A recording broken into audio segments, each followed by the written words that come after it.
let's bring in right now Alex Marvez, a friend of ours who used to write for the Rocky Mountain News covering the Broncos, covering the NFL. Now he's with FoxSports.com and Fox Sports 1. He is their senior NFL reporter. He's also the host of an NFL show on Sirius XM with former Dallas Cowboys executive Gil Brandt. Alex, how you doing? Doing great, gentlemen. I'm no Shooter McGavin, but what can I do? I will try to fill that guest void today. We had Shooter in the studio with us yesterday. It was kind of cool. That's why I mentioned it, of course. Yeah. Hey, Alex, there's a report out that the Tampa Bay Bucks, who have the first pick in the draft, are now considering Marcus Mariota, and in fact will take Mariota instead of quarterback Jameis Winston. A, are you buying it? And number two, or I should go A and B. And B, are you buying it? And B, who would you take with that number one pick? That's a great question. I just don't. I mean, look, if the Bucks have made up their mind, then there's no reason to keep going on, right? Why even bother? At this point, just proclaim your intentions and go from there. I mean, I'm pretty sure they're still sticking with with Jameis Winston. All signs continue to point to Jameis Winston. He is the most pro-ready quarterback, ready to play now. You're talking about Lovie Smith and Jason Light after a disastrous first season at the helm in Tampa Bay, needing to get someone who's ready to play sooner than later. If Mike Glennon is the answer, I don't want to know the question. But you know what? You got to vet this guy out. I mean, look, and as Peter King reported in his Monday Morning Quarterback, they talked to more than 75 people. The Buccaneers did, just to make sure that this guy is a halfway decent human being, okay? So I really believe that, despite what's happened off the field at Florida State, he's got some growing up to do, but gosh, does he have a world of potential? He's a pro-ready quarterback, whereas with Marcus Mariota, how many guys can we really name that came from a spread system that went on to have tremendous success in the NFL? It's few and far between. A lot of times you have to wait for this type of quarterback to become available, and the last thing that Lovie Smith and Jason Light want is to be shown the door with a quarterback that they never even get to see play if they can't have some success in 2015. Alex, one of the great NFL writers and reporters in the country, and he used to kick our butts at the Denver Post when he was at the Rocky Mountain News. But Alex, he's pandering, Alex. Alex left the Rocky Mountain News, and of course the Rocky Mountain News died as a result of him leaving. Yes, that's what it was. We kept being told that it was the editorial side that was going to win this newspaper war. Not so much, no. Yeah, it was who cared more about the newspaper business. But following up on Les's question, Mariota has fallen in a lot of mock drafts to 6th, 7th, that the Jets were going to get him. And I was astounded that suddenly he would go from 6th or 7th in the draft, or 2nd or 3rd or whatever, possibly at the top. But then I thought about the likes of Aaron Rodgers and Alex Smith, that Aaron Rodgers went from being he's either going to be number one to the end of the first round with the Green Bay Packers. Alex, are you watching this over the years? And it was the RG3 argument with whether or not the Colts would take Andrew Luck. Is it the teams, the closer they get to the draft, they more look inward and question their own selves, and they go into panic mode? They outthink themselves, outthink themselves. How would you evaluate that, Alex? What I really think happens, a lot of it, Woody, is so media-generated. To be quite honest with you guys, I mean, look, what are we reporting on right now? Nothing, right? I mean, the Broncos started their off-season program yesterday. Okay, we got that. After that, what do we really have here, okay? So someone hears a rumor, and then they report it out, or a reporter thinks that they can magically watch film and have the same type of keen eye as an NFL scout who's actually paid to do this for a living, right? I get a kick out of all of it. I mean, look, quarterbacks are at such value, and Aaron Rodgers was a weird deal. The Miami Dolphins needed a quarterback, but Nick Saban wasn't comfortable with him, so Aaron Rodgers starts to slide. And it was a year where a lot of teams didn't need quarterbacks. They weren't sold on Aaron. I think, though, and of course, teams should have learned their lesson about the quarterback spot. I would be very surprised if Mariota slipped out of the top 5. And if that requires a team to move up to get him, so be it. But this is a year where teams need quarterback. From Tennessee, potentially the Jets. I really do believe the Bears need someone in their future, and why not the St. Louis Rams? I mean, Nick Foles is in the final year of his contract, and again, he's Nick Foles. On top of that, the Cleveland Browns, sitting at 12 and 19, would they potentially try to package their picks to move up as well? I just can't see Mariota getting out of the top 5. But again, we need something for us to do here. You know what I mean, as far as media members. So, yeah, Mariota's going to slide, Woody. We'll put him at 20 with the Eagles. Alex, there's another rumor out there that the San Diego Chargers might be interested. And our friend Kevin Acey from the San Diego newspaper wrote today that now is the time to trade Phillip Rivers. He's going into the last year of his deal. If the team moves to L.A., Rivers does not want to move to L.A. with them. He still has probably a good 4, 5, 6 years left in this league, playing at a high level. How do you think the whole Phillip Rivers thing is going to play out? I think he stays put. I mean, I don't, and I love Kevin Acey from UT San Diego, but Kevin's job isn't exactly depending upon whether or not the Chargers win games next year, right?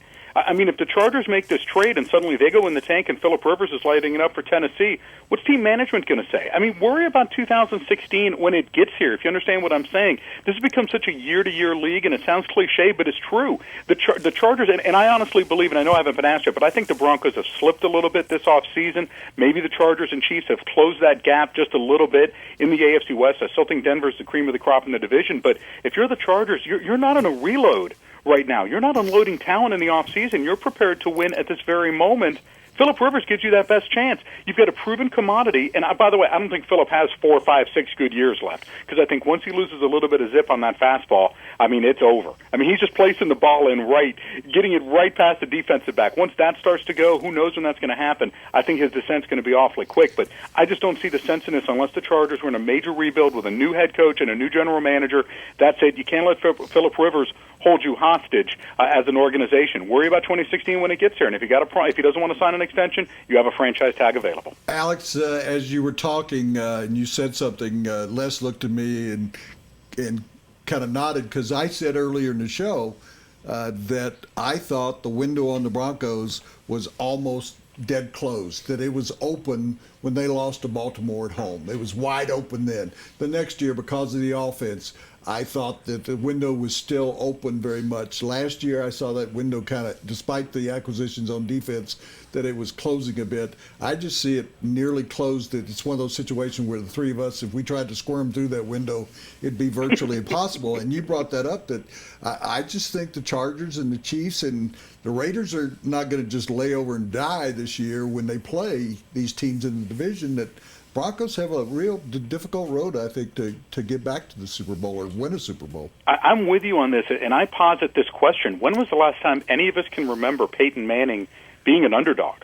Because that's what he is. And I don't think this has ever happened at any level of sports for him, where people really don't believe, and I'm talking about, beyond his rookie season where he was learning and all this, but, every level he's been at, he's been so successful. Now people really doubt whether Peyton Manning has what it takes to have a 19 or 20 game schedule. I'm not talking about 16 games and getting through the regular season and all that. I'm talking about still having something left in the tank in the month of January after what happened last year at him being 39 years old. There are so many more questions about this Broncos team now than there were last year. What type of offense is going to be run? Is it really going to be the Peyton Manning offense? Is Gary Kubiak tweaking it? The last thing I ever want to see is Peyton doing a rollout. That doesn't work, or taking snaps from center. How much better will this defense be? They're switching to a 3-4. Do they really have the personnel to run that type of defense effectively? The inside linebacker spot, nose tackle. I mean, I'm with you. I just think that the window is still cracked open, but it's just a little bit of air blowing through, if you know what I mean. It isn't like it's wide open and you're just getting a nice ocean breeze. Well, Alex is a guy who covered the Broncos and knows this organization well.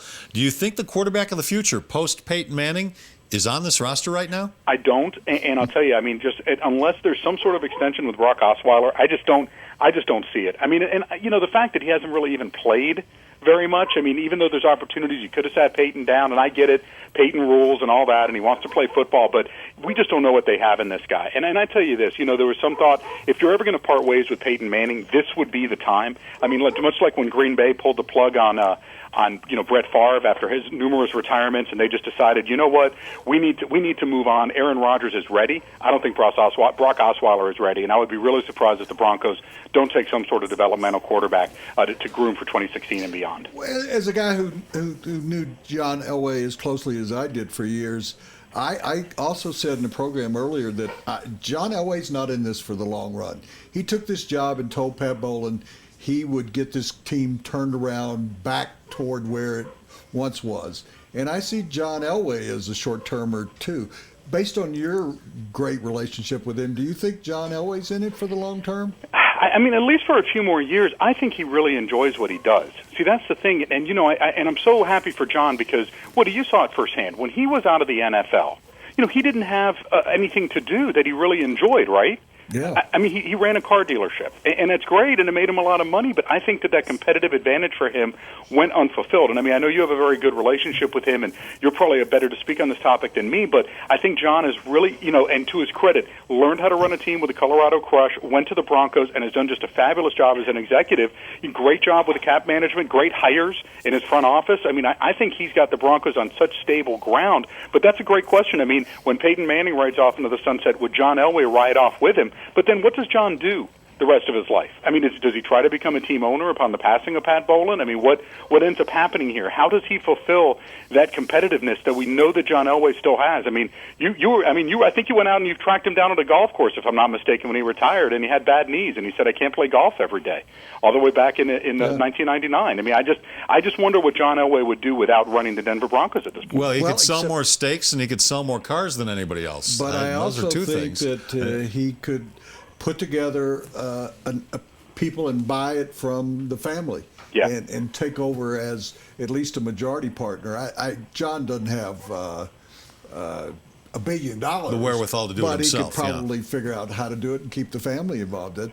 Alex was there when it was the most interesting NFL exhibition game I've ever seen, because that whole week in Australia was something with Aussie rules football and soccer and rugby and everything else, and the Chargers playing the Denver Broncos, and I loved Australia. Weren't you there? It's an amazing time, and of course the changing of the guard. And one of Mike Shanahan's mistakes as Denver Broncos coach, starting Brian Griese when Bubby Brister was the better guy, thinking that Bubby could only take this team so far. And that became awfully interesting for that Broncos team when we look back at the 0-4 start, the loss of Terrell Davis. I mean, it's crazy. And I'll tell you this, too. It's interesting. If John does get involved in an ownership group, one has to wonder how patient he would be with whomever's running the team should the team not win on a regular basis. Would John, knowing that he's had success, been there, done that, had a touch of gold with the Broncos ever since he got there, would he be willing to be patient with the general manager if they had to start from scratch? That's a good point. And how patient will he be with Gary Kubiak? What's his guy? I mean, that's it. I mean, a lot more patient than John Fox, I'll tell you that. And I really, this is like the gang getting back together, okay? I mean, it's old home week in Denver. I'm expecting Adam Schefter to quit ESPN and come back to the Post, I mean, that's how many people have been returning to Denver, that seem to be connected with the Mike Shanahan glory years. Everyone back except for Mike Shanahan, who burnt so many bridges and with the way he handled things toward the end. So I think there's a success. But see, the thing that bothers me about the whole Kubiak hiring is that you're not letting Gary be Gary with Peyton Manning at quarterback. I mean, that's not the type of quarterback that he has success with. He doesn't run that type of offense. And if you're not hiring Gary Kubiak to run an offense, well, what are you hiring him for? Wait, Alex, hold on a second. I mean, I'm a head coach and Peyton Manning's my quarterback and I'm unhappy with that? Come on. I'm just saying this. He has to show me how this marriage can work. How this will work with Peyton Manning and marrying what Gary Kubiak does on the offensive side of the football to what Peyton Manning likes to do on the offensive side of the football, because they're very different schemes. Not saying it can't happen. I just want to see the proof in the pudding when it comes to it. I'm going to take my chances on that one, okay? And we should bring up, and we did talk about it, Alex, and you were part of it, that John Elway had to gear his game down because of the presence of Terrell Davis. Mike Shanahan went to him and said, John, we're not going to rely on your arm and your legs anymore. We're going to rely on you to be under center, handing off. And so it worked once before.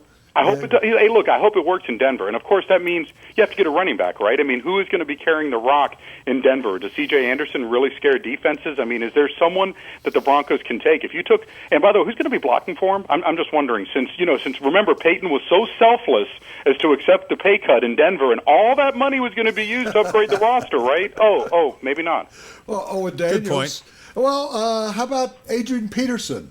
Why not? Sure, trade the first-round pick. Go for it. I love it. You know what? That's exciting. See, that's a Woody Paige type column. You know what? On your way out, insult the people of Minnesota. Alex, because that's another Woody Alex, Paige I'm giving this to you to tweet out. Would you tell people how they do? What is your handle on Twitter so that they can see whether or not you run with this story? At Alex Marvez. I'm starting at a Woody Paige rumor. I love it. Rumor mongering, like the draft. That's it. Alex, as always, a pleasure. We appreciate you sitting with us at Super Bowl as well. And if people want to watch Alex They can go to Fox Sports 1. They can read him at foxsports.com, and they can go to his Twitter feed. Hey, thanks, Alex. Hey, continued success. Your show is awesome. Congratulations. Thanks, You man. hit a home run. All right, we'll see you. Alex Marvez.